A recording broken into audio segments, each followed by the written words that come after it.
More halftime coming up. Next, Georgetown Georgette sponsor Marilyn Hampton talks about how this year with the Georgettes was a little different. Right after this.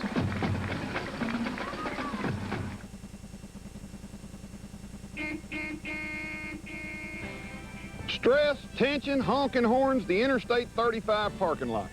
Why drive Interstate 35 to Austin when there's Draeger Ford, Lincoln Mercury, and downtown Georgetown? Why hassle with all the Austin traffic and all the Austin gimmicks when you can drive to Draeger Ford for a large selection and the best prices? In fact, at Draeger Ford, we'll meet or beat any legitimate offer. Once we sell, service begins. Draeger Ford, just north of Austin and south of Detroit. Cliff, I think the difference this year in the contribution of the Georgettes versus last year is, first of all, that the Georgettes are dancing the entire show. Last year we marched. The second thing is I feel like the thought of the whole show, from the music down to the costuming, from the choreography, tying in the flags and the Georgettes together at times and then doing many of the same movements, enhance the show. I also feel like our goal was to have as many visual things going on all over the field, from flags to the skirts to where the viewer was just had so many things to watch, and it was just real pleasing to the eye. That was mainly our goal, was to have a total thought and have it all coordinated, and I feel like we accomplished that this year. Another thing that I believe helped is, one of the factors is the fact that it took many more hours this year. It took communication between the dancers and the flags and the band directors and myself, and the fact that the girls, with all the dancing that they did, they had to practice many, many more hours. They also do 5 pep rally routines a year, as well as the 10 football games, and they want to keep up their same traditions that they have in the past that have made them the Georgettes. And so one of the things that I feel like the girls have worked very, very hard, and they've put many more hours in this year than last year, but I feel like it paid off. I feel like that being 4th in the state is something that Georgetown has been consistent with the last 2 years, and it's an honor for our band to be in the high rankings of the top 5 in the state of Texas.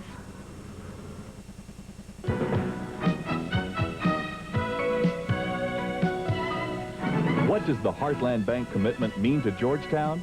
Heartland Bank means capital strength. Heartland Bank means loans to build Georgetown. Heartland Bank means full-service Saturday banking. The Heartland Bank commitment means your deposits are reinvested in the Georgetown community. Heartland Bank, committed to our business, committed to your business.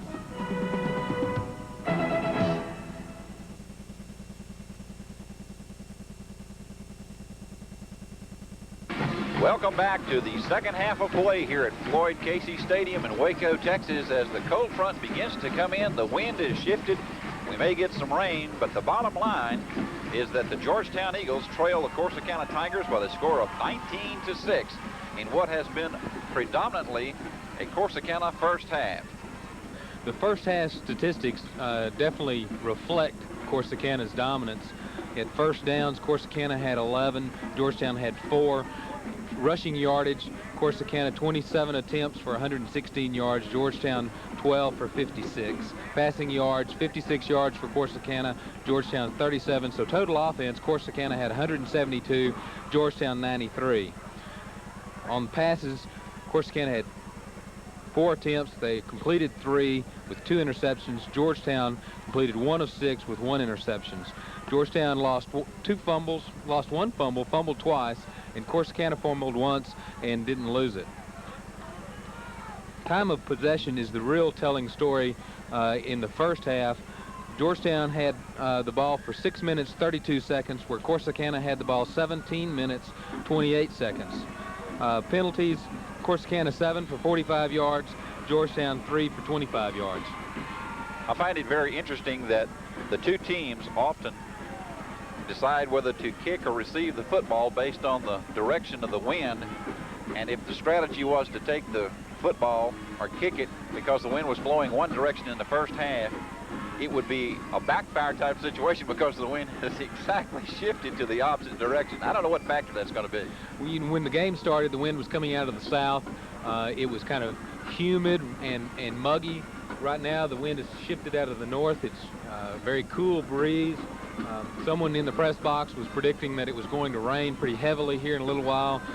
That may become a factor in the second half. Right now, Georgetown has exercised its option from the first half and elected to receive the ball, and they'll be heading into the wind as we open the second half.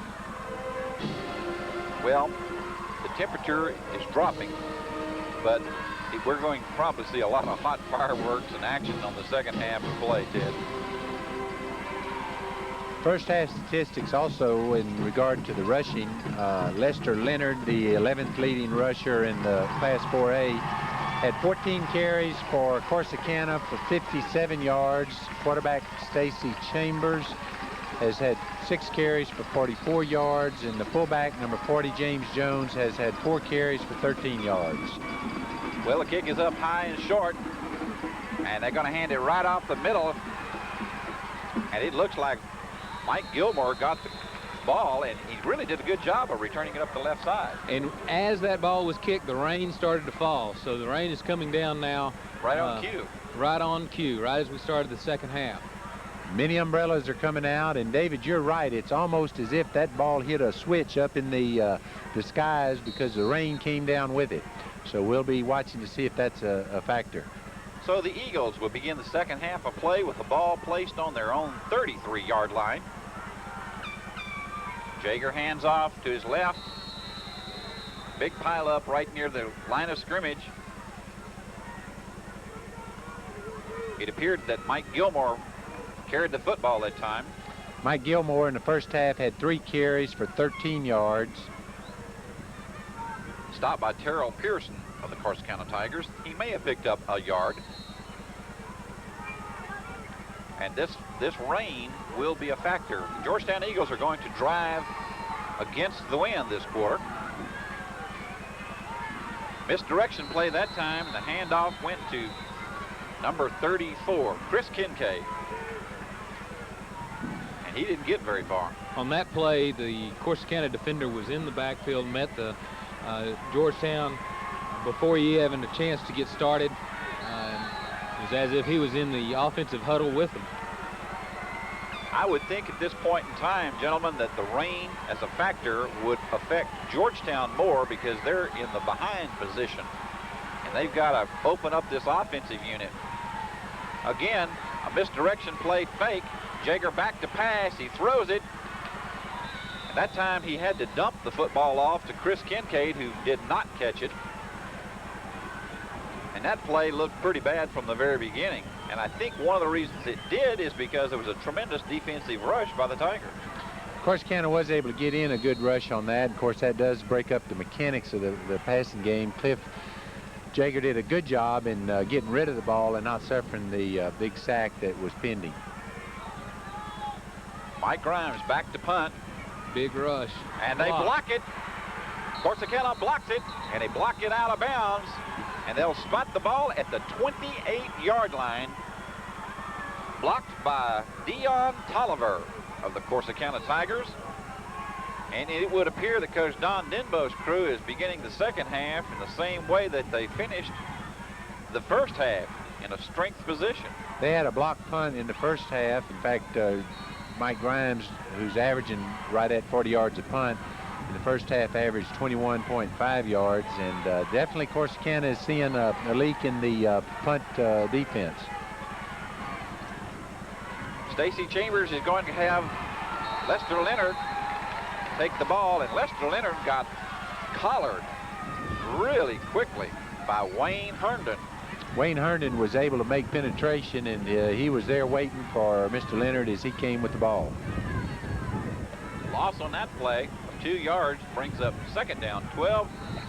The ball on the Georgetown Eagle 29-yard line.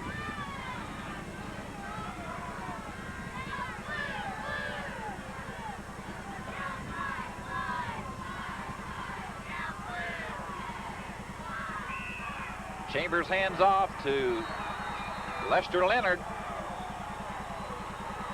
And guess who was there? Scott Fontner.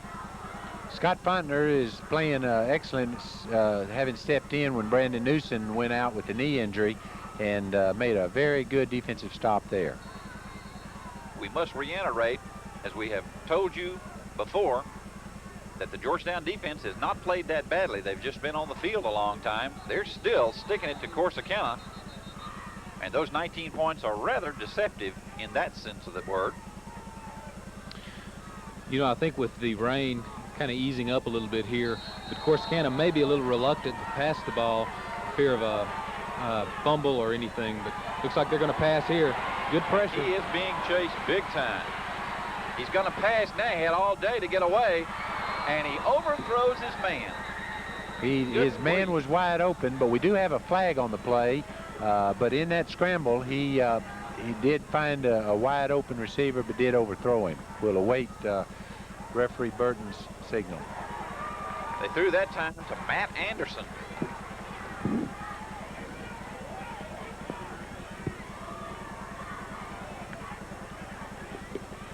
On that holding call, Georgetown's going to refuse that penalty. It's going to bring up 4th down and 14. Ball will rest on the 31-yard lines of the Eagles. It remains to be seen whether they are going to dodge a bullet. It would appear that they're too far out to kick a field goal, so they will undoubtedly go for Proke. That's exactly what's going to happen. As Chambers takes a snap, steps back, short, throws a pass, and broke it up brilliantly there by Lamont. Lamont Williams did a very good job staying with him and defending it, but not creating pass interference. Lamont did a very good job on that. So the Georgetown Eagles dodge a bullet. They'll have the ball on their own 31-yard line. First down, 10 to go.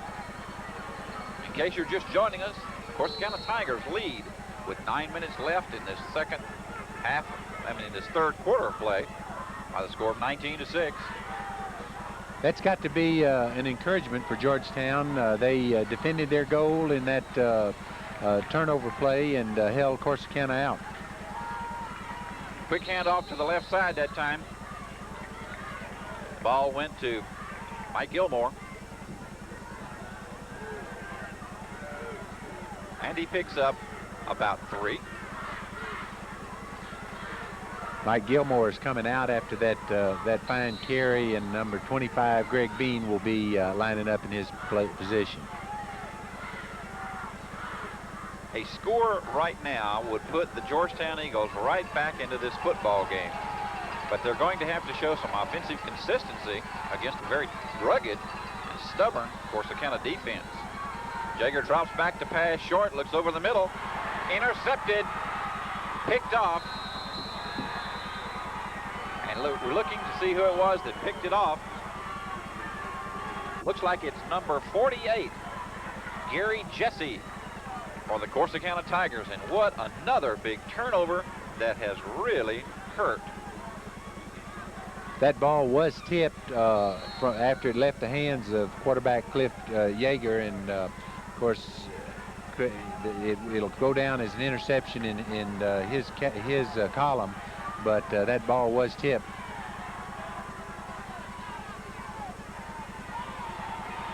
Chambers back to pass. Oh, he had a man wide open that time. Kenneth Hines was wide open to the left side. Dennis Hines was open in the flat, and it was a good pass from quarterback Stacy Chambers. We talked about how Chambers is much more of a runner than a passer, but he does when he does pass, we've got to credit him. He's been very efficient. That goes down as incompletion for him, but that ball couldn't have been thrown any better. With the ball on the 36 of the Georgetown Eagles, it brings up a 2nd down and 10 for Corsicana. And that time, the entire Georgetown defensive unit was in on the tackle of Mr. Lester Leonard, led by Mike Gilmore for the Eagles. Lester Leonard is a dangerous runner. He's talented, he's fast, he's strong, and pursuit is the main way of stopping him. And we've got to credit Cliff, as you pointed out, the entire Georgetown defense for that sack. or that lost tackle for lost yardage. You know, by and large, they have bottled Lester Leonard up throughout this contest. He has not gained the kind of yardage I'm sure that Coach Don Denbo would like. Again, right up the middle, and this time it goes to the fullback, James Jones,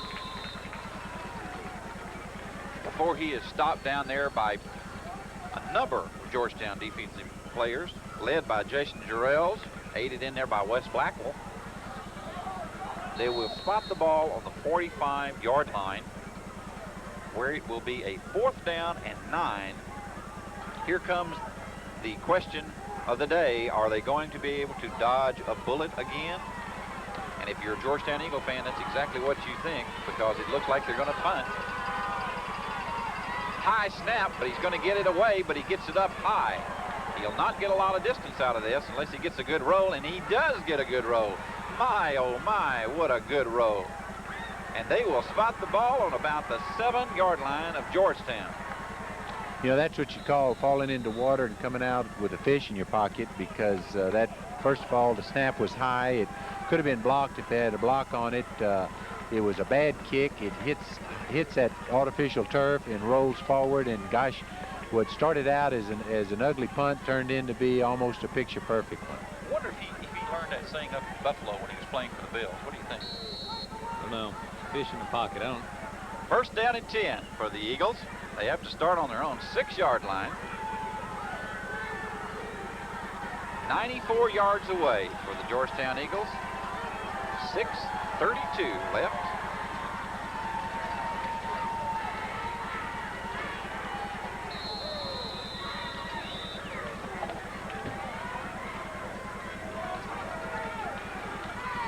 Well, 1st down went very little yardage, brings up a 2nd down, clock rolling with 6:14 left in the 3rd quarter. Pickup of about 3 that time. Mike Gilmore on the carry.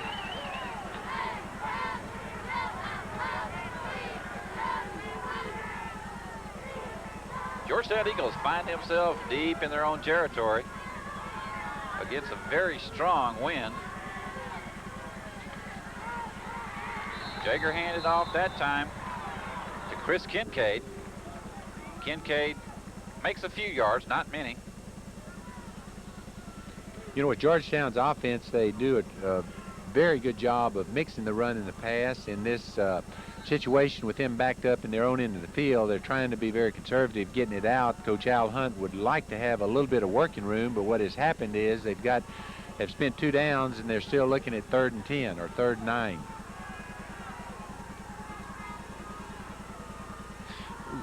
Ooh. Oh, at that time, a sack on Cliff Jager, very near the goal line.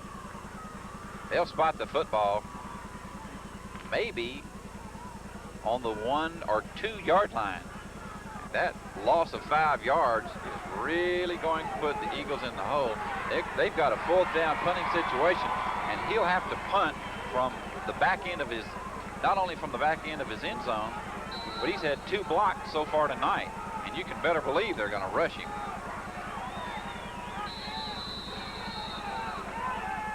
Coach Al Hunt. Georgetown is forced to call a timeout there. They had only 10 men on the field. A little mix-up on the sideline. That's very costly for Georgetown. Well, while there's timeout on the field, let us pause for this message. Eagle Country's favorite place for Wrangler Western wear is Gold's Department Store. The classic Wrangler original cowboy cut jeans are tough wearing and tough to resist. Women love the new Wrangler Silver Lake jeans in contemporary colors and finishes. Gold's is an official Wrangler PRCA rodeo dealer. Yes, Gold's has them all. In Eagle Country, it's Wrangler Western wear at Gold's Department Store on the Square in downtown Georgetown.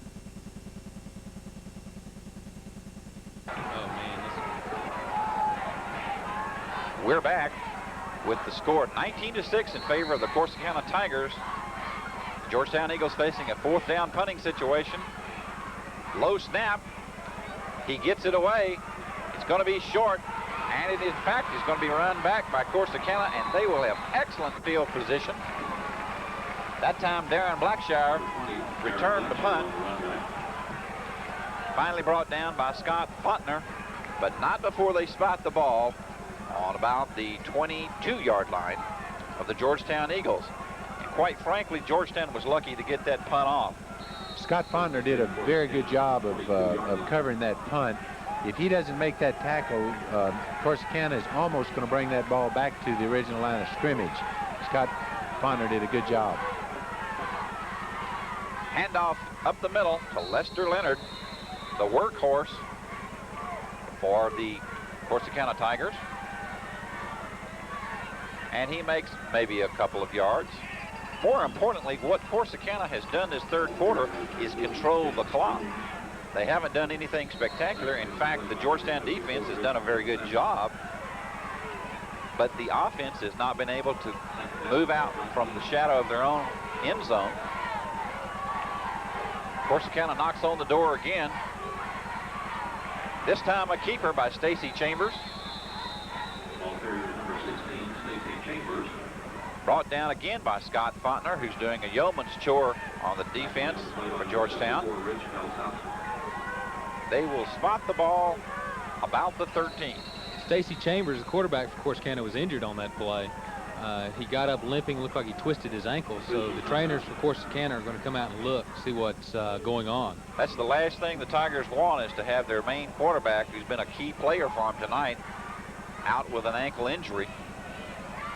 Corsicana has been able to keep their offensive approach this second half very simple. They're sitting on a 19-6 lead, and they're content just to stay on the ground and grind it out. And that's exactly what's going to happen, Ted. Look, he's walking off the field with a decided limp. Now, I don't know how long that will last, but it remains to be seen how that will affect it. Clay Saxon will come in for the Tigers.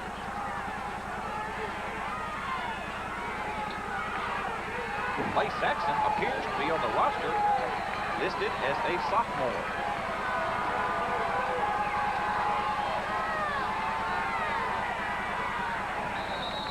Handoff again up the middle.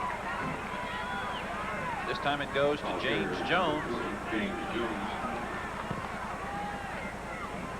They will spot the football at the 10.5-yard line.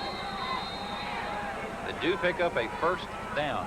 And you know, with a new quarterback in the game, they're probably going to be, just satisfied to run the ball. Some of those same plays we've seen wide left, just a straight up play.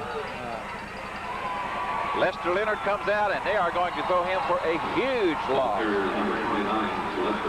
Lamont Williams leading the charge that time for the defensive unit of the Eagles. Boy, he did a fine job that time. And the Corsicana Tigers are thrown all the way back to about the 15-yard line. We'll see where they spot it. Loss of 5 to the 15-yard line, second down. And apparently Chambers wasn't injured that badly. He's back in the football game. 2nd and 15 with the ball on the 15. Chambers passes. It's going to be nearly picked off. Boy, that was a nice job that time. Good defensive work that time by Chris Kincaid for the Eagles. Actually, on that play, it was so well covered by Chris Kincaid that Tennis Hines really became the defensive player on that particular play, more to break it up than to prevent the interception. 3rd down for Corsicana. We may want to look for that same pass play, that quick look-in pass play, been so successful for him. Chambers pumps once, intercepted, picked off. He's got a few running room down the sideline. He's gotten past one man. T.D. Taylor on the interception. And you were absolutely right, David. That little look-in pass, but T.D. Taylor read their mail, picked off the pass, makes a big turnover for the Georgetown Eagles. It couldn't have come at a better time. Big break for Georgetown.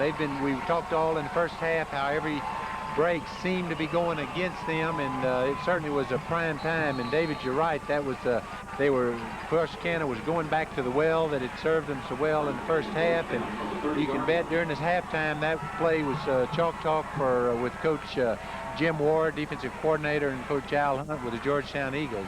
T.D. Taylor was sitting reading that extremely well. David has ESP tonight. Jaeger back to pass, drops deep, looks left, can't find a man, pumps once, throws the long home run bomb, and that time it goes incomplete. He threw it deep down the left sidelines to Lamont Williams. It was a foot race, but this time the pass was a little bit late and well covered.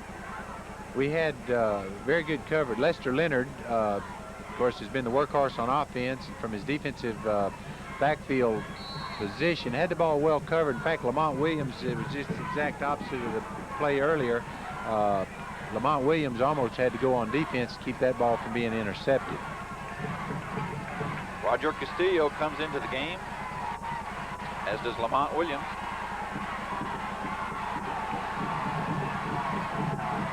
Jaeger takes a snap, drops back deep, has all day to pass, throws it incomplete. It was intended for Roger Castillo that time. Corsicana's defensive backs have really got the receivers covered well. Cliff Jaeger's not having a lot to pick from when he's looking downfield. Corsicana has a lot of confidence in their linebackers covering the short pass, which frees up the talented defensive backs of Corsicana to play deep. And just about every play we've seen, they've had very good position. And in that case, Cliff Jaeger was having to throw into a whole host of Corsicana defenders. Third down for the Eagles on their own 30. Jaeger's going to keep it, swings out to his left, looking for some running room. He gets past one man, and they finally run him out of bounds. Byron Bradley ran Jaeger out of bounds along the left sidelines, but he does pick up about 5 yards, and that brings up a very interesting 4th down and 5 to go on about the 36-yard line. Again, Mike Grimes will have to punt, but this time the wind has again changed and he'll have the wind at his back. High snap, big rush. He gets the punt off. We do have a flag on that play, though. Excellent roll. It does get a good roll. I think we're going to have a roughing of the punter penalty. Again, they put the rush on him. They have rushed Mike Grimes all night long. And it does appear that Mike Grimes is not getting the punt off as fast as he was earlier in the year.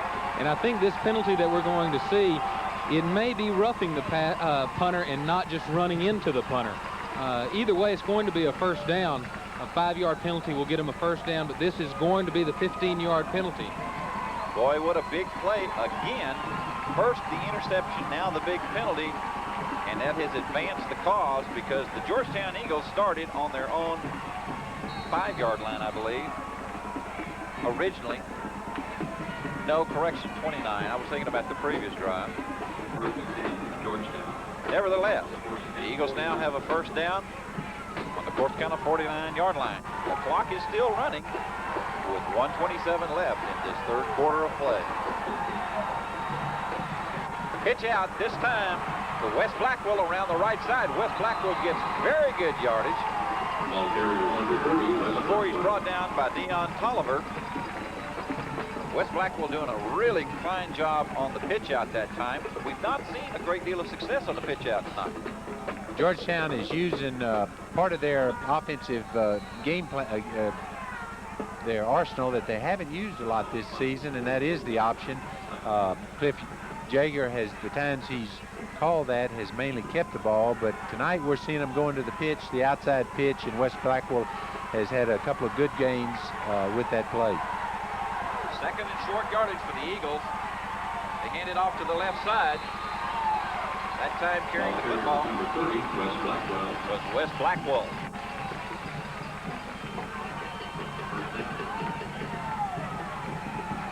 And he did indeed pick up a big first down, David. That's got to be a really major first down. This is what Georgetown needs. It's a good, long, sustained drive, several first downs, get their confidence back up, get the offensive line's confidence back up, and let the defense stay off the field for a while.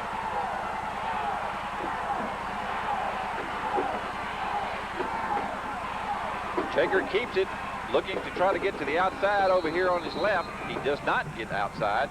They just simply string the play out. Byron Smith on the defensive unit. I think that play is going to be the final play for the third quarter. You're right, David. That's it. That's the end of the third quarter of play with our score. Corsicana 19, the Georgetown Eagles 6. For fourth and final quarter of action right after this message. Dr. Thad Putnam and Associates believe in dental programs that are designed to provide quality dental care for the entire family. Whether it's routine checkups or more complex dental procedures, Dr. Putnam and his staff provide the best in family dental care. A longtime supporter of programs and activities of Georgetown schools, Dr. Putnam has served as a volunteer advisor to such programs as GHS Swim Team. So remember, for gentle dental care, visit the friendly staff of Dr. Thad Putnam's Family Dental Practice. Cafe on the Square. We put variety on the menu right here in Georgetown. Pasta. Steak.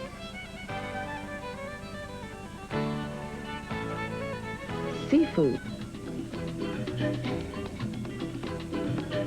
All at the same place. Good food, good fun. Not miles away, but in historic Georgetown. Cafe on the Square. Jaeger went back to pass. He was forced out of the pocket, had to scramble with it on that first play of the fourth period. Stopped by Warren Scott of the Corsicana Tigers. In case you just joined us for this fourth and final period of play in this bi-district contest between the Corsicana Tigers and the Georgetown Eagles. Coach Don Denbo's Tigers lead 19-6. This is very much reminiscent of the same contest between these two clubs last year. Going into the fourth and final quarter, Georgetown trailed and made a miraculous comeback with 6 minutes left.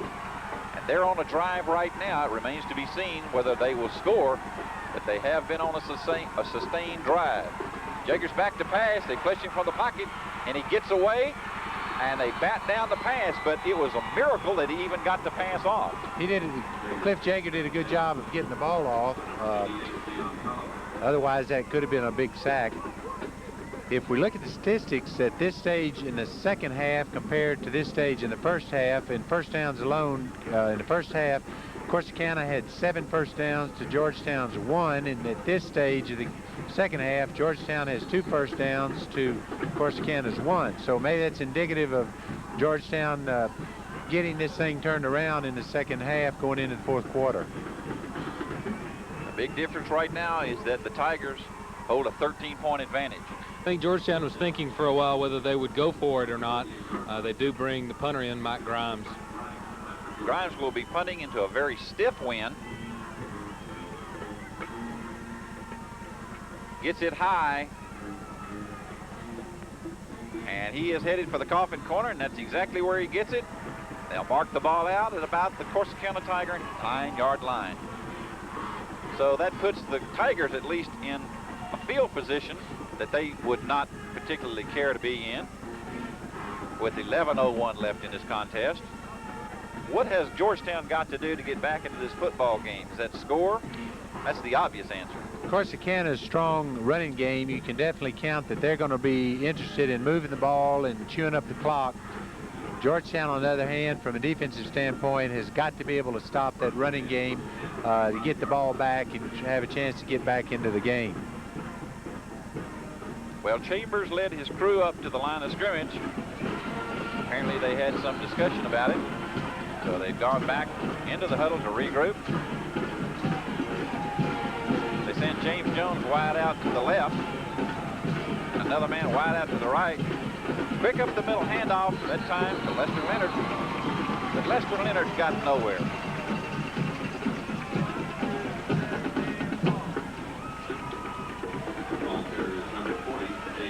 Wes Blackwell there on the stop. Corsicana is, again, we're going with the big fullback, James Jones up the middle. They're trying to gain yardage, eat up the clock, and again, Georgetown has got to stop that, force them to punt, and get the ball back. Loss of a yard on the play, brings up second down. Chambers rolls out to his right, throws the short flat pass, incomplete. Defended brilliantly that time by Chris Kincaid, who did a really good job. got the credit on Georgetown on defense. The defensive line, again, is coming up with excellent play. Corsicana would rather stay on the ground and stay up the middle, but they were forced outside then with a pass play. On that pass play, the receiver was open. I'm sure they're probably going to look at that little slant pass again, maybe a play somewhat similar to that again.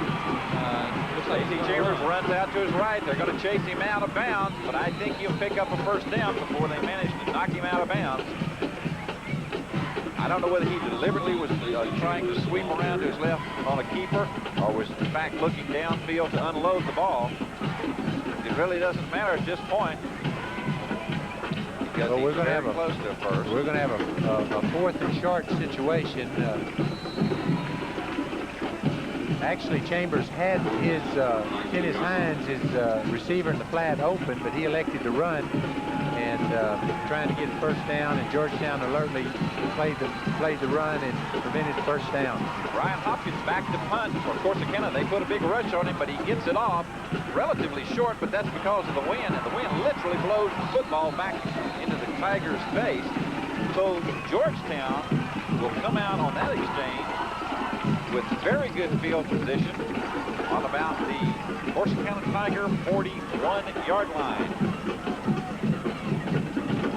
Corsicana leading the Georgetown Eagles 19-6, 10:04 left in this bi-district football contest. The winner advances to play next week's playoff opponent, Conroe Oak Ridge.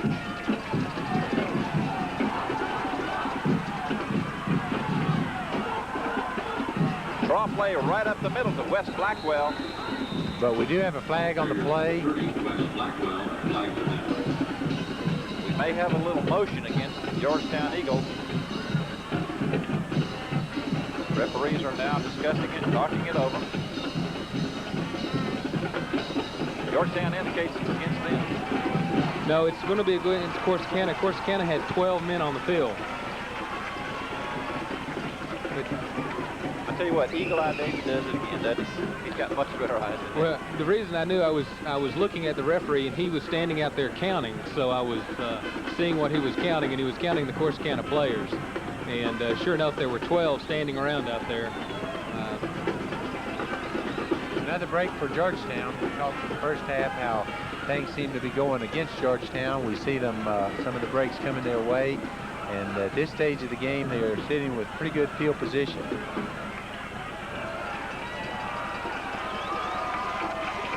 So they march it off against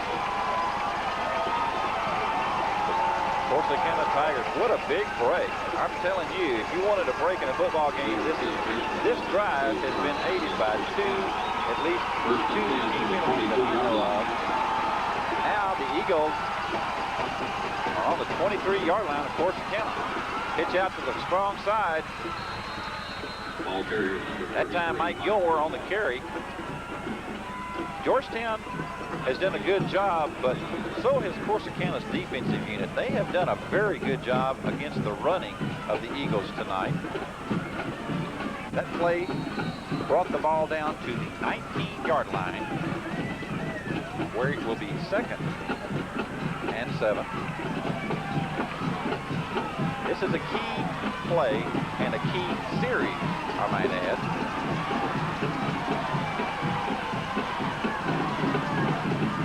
Jager on a keeper, looks for a hole, and he spots it, slips through the seam. He'll be down very close to a first down. Good move that time by Cliff Jager before he was stopped by Warren Scott. He looked for the opening and just slid past the crease.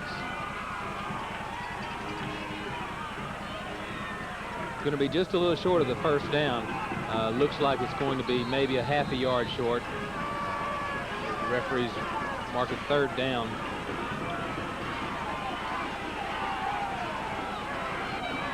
What would normally be an obviously running situation, 3rd and short. Don't discount Coach Al Hunt going to the pass in this situation. 3rd and 1, Jager on the keeper. He's going to get the first down easily. On that play, one of those where the quarterback just comes up to the line of scrimmage, just touches the center, he snaps the ball, and they just a quick snap. He got a good yard, maybe 2 yards on that. The ball is going to be marked on the 10-yard line, just inside the 10-yard line. So first and goal from that point. That was Georgetown's second first down of this fourth quarter. It gives them a total of 9 first downs for the game. Jaeger looks over the defensive unit, calls an audible, takes a snap, and he tries to skirt out around his left side, but boy, I'll tell you one thing, he quickly saw Carlos Wilson from Corsicana. Carlos was all over him and did not allow him out on the outside. You know, one thing the defensive ends are taught in their defensive line play is to have containment, not let the play to get to their outside. Carlos did a picture-perfect job of playing that. It was an excellent call. If Carlos doesn't play that so perfectly, Cliff Jaeger's on the outside with considerable running room. Loss of a yard, second down and 11. And now the officials are calling timeout because the Georgetown Eagles, in fact, have called a timeout. Let us pause for this message. Eagle Country's favorite place for Wrangler Western wear is Gold's Department Store. The classic Wrangler original cowboy cut jeans are tough wearing and tough to resist. Women love the new Wrangler Silver Lake jeans in contemporary colors and finishes. Gold's is an official Wrangler PRCA rodeo dealer. Yes, Gold's has them all. In Eagle Country, it's Wrangler Western wear at Gold's Department Store on the Square in downtown Georgetown.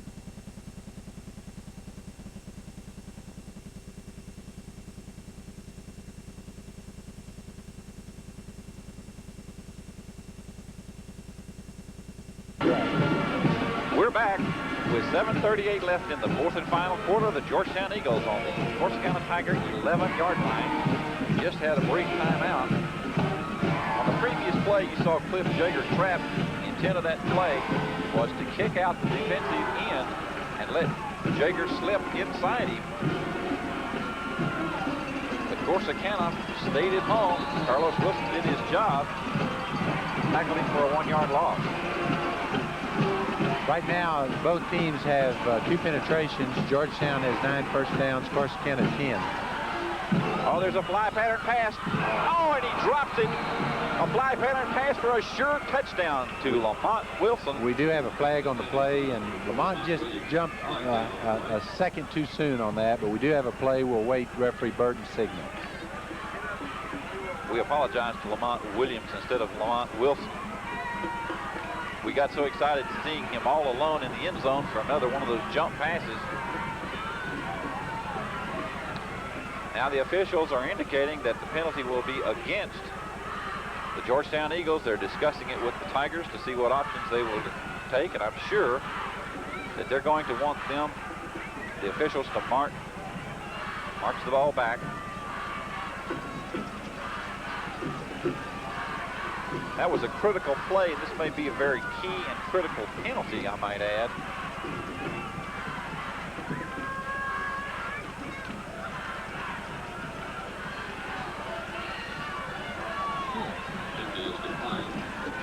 So the penalty is declined by the Corsicana Tigers. They'd rather have the passage of the down. Brings up third down and 11. The ball still resting on the Corsicana 11-yard line. So far, Corsicana has made an outstanding goal line defense. Same play, same receiver. Jaeger to Lamont Williams. Unfortunately, it goes incomplete. That time it was fairly well covered by the Tigers. And that brings up a fourth down for the Georgetown Eagles. These last defensive plays on this particular series has been one of a sterling performance by the Corsicana Tigers, and frustration on the part of the Georgetown Eagles. You know, we've seen 2 straight passes to Lamont, kind of a fade pass out into the end zone. I wouldn't be surprised if he heads up and just cuts back across the middle. Jaeger steps back 1 step. This time to Lamont Williams, touchdown Georgetown. Oh my, what a well-timed play to the inside. I believe that David got ESP, called it right on the nice play from Cliff Jaeger to Lamont Williams. Lamont Williams, as David pointed out, that play was set up perfectly by the previous 2 called plays where he was giving inside fake and going to the outside of the end zone. The kick is up, and it is blocked. No, it was a mishandled snap. Mishandled between the holder and the center, but still Georgetown is on the board again with 12 points, and they're definitely still in this ball game. But David, as you pointed out, that play was set up by those 2 plays previous, and Lamont did a good job of making that initial step to the inside like he was going out, and then went back in and was wide open. So with 7:23 left in this football game, the Georgetown Eagles narrow the margin. They now trail 19-12. And we've still got a lot of football left, fellows. The only problem for the Georgetown Eagle and Coach Al Hunt, David, is the clock. Now it becomes a big factor. Well, the clock and the fact that Georgetown has had to use 2 timeouts already. Georgetown only has 1 timeout. They had to call one earlier on a punting situation, and then 1 timeout just a little while ago whenever they had the ball. So on this past touchdown drive. So with Georgetown has only 1 timeout left. Corsicana has all 3. What's the situation that is starting to develop? Georgetown is behind 7 points right now. The 2 teams are tied in penetrations at 2 each. They're tied with first downs of 10 each. So we could be developing into an interesting situation. We would remind our viewers that in case of ties in high school football, the officials first count the number of penetrations. That's anytime an opponent crosses the other opponent's 20-yard line. They go then to first down, and then they go to yards rushing. That is very unlikely, but last year we did see a penetration advance the Georgetown Eagles. Georgetown Eagles will kick off into the wind, and they get a short high kick, and that time there was a little mix-up in the backfield on the receiving team for the Tigers. 2 men tried to field the ball at the same time. It looked like one of those blooper plays that you see on baseball sometime, where 2 fielders go for the same ball. Actually, the Corsicana player was signaling a fair catch, which we don't see a whole lot of on a kickoff, but the ball was kicked high enough in position so that there could be very little return on that. They'll spot the ball at the 25-yard line. The wind is at their back. The rain is stopped, but the wind is blowing. Keeper this time down the right sideline by Corsicana quarterback Stacy Chambers. Chambers is stacked up there by Wes Blackwell. Corsicana was going to run that little option play, and which they had run earlier, had got pretty good yardage off of. That time Georgetown played it excellent. They had not only the pitch man, but had Chambers bottled up. Critical for Georgetown not to let Corsicana get into a time-consuming drive. Pitch out this time, he bobbles the football. It went to Lester Leonard, but I'll tell you one thing, the defense is certainly fired up. Monroe Metter, Richie Elsasser, Mike Gilmore, etc. There were a lot of blue jerseys. And I'll tell you what, this is where you begin to see the fire come into the Georgetown defensive unit, and that sparks the entire team. That touchdown was a dose of good news for the Eagles. And you can tell right down there on the play that they know that they're under the gun. This is so very much reminiscent of last year's game, and it was at this point in time where the Georgetown Eagles last year began their drive to tie the football game. 3rd and 11. Chambers back to pass, looks to find a receiver, can't find anybody. He's being chased all over the backfield, and he's still looking for a receiver. He finally unloads it deep. He's got a man. It's a jump ball, intercepted and picked off by the Georgetown Eagles at the 45-yard line. T.D. Taylor. What a key turnover. My, oh my, is this deja vu? You know, that T.D. Taylor made a very fine interception, but actually that got started with Richie Elsasser not letting Chambers get to the outside from his defensive lineman position. Richie was covering him to the outside, would not let him get it outside containment on him. reversed him, made him force the pass. TD comes up with the interception, and Georgetown is back on with the ball. That was a pass that Chambers should have never thrown. He should have gone ahead because it was well covered, and that cost Tigers. Let's see if the Eagles can capture it. A keeper that time by Jaeger, and just as he's about to get unloaded, uncranked, pulled down, picks up maybe a yard. And that's a real tough judgment call by a quarterback. Does he risk, as he's being chased all over the field, a sack, or does he in fact unload it? Well, on that particular play, Cliff Jaeger, I think that was actually a call play, more of a quarterback draw. Again, we're seeing Georgetown forcing Corsicana to defend them all over the field. We've got the passing attack threat, we've got the running attack threat. No, I was talking about Corsicana. Jaeger's back to pass deep, throws the bond to Lamont Williams. Jump ball again by Lamont. This time the timing just wasn't quite there, but boy, I'll tell you what, that was within a whisker of being completed too. You know, anytime the ball's in the air and Lamont and Lester Leonard are going up, it gets pretty exciting because both are fair fine athletes, and that was up there for almost either one of them to grab it. You know, we have consistently seen that when Lamont jumps for the football, he usually comes down with it against the opposition this year. He has tremendous spring. You know, the clock is beginning to become a factor. We have 5 minutes left in this game. Georgetown trailing 19-12, and this is a critical series for the Eagles. Big 3rd down and 9 for the Eagles. Again, Jaeger back to pass. He looks to find somebody. He's being chased out of the pocket, and they're going to try to catch him, and they do, in fact, trip him up before he gets anywhere. Jaeger simply could not find the receivers open he was looking for. He tried to go ahead and run with the football, and before he got very far, they tripped him up. The ball is still on the 45-yard line, and unfortunately for the Georgetown Eagles, they could not capitalize on that turnover. They'll have to punt. At least that's the appearance right now. We may see a fake. We have seen the Eagles fake the punt this year, but not this time. High kick by Mike Grimes.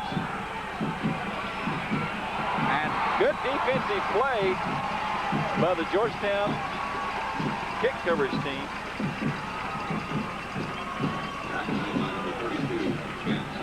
Jamie Arp that time. Jamie Arp and Chad Sullivan did a very good job of covering that punt. You know, at this stage of the game, you kick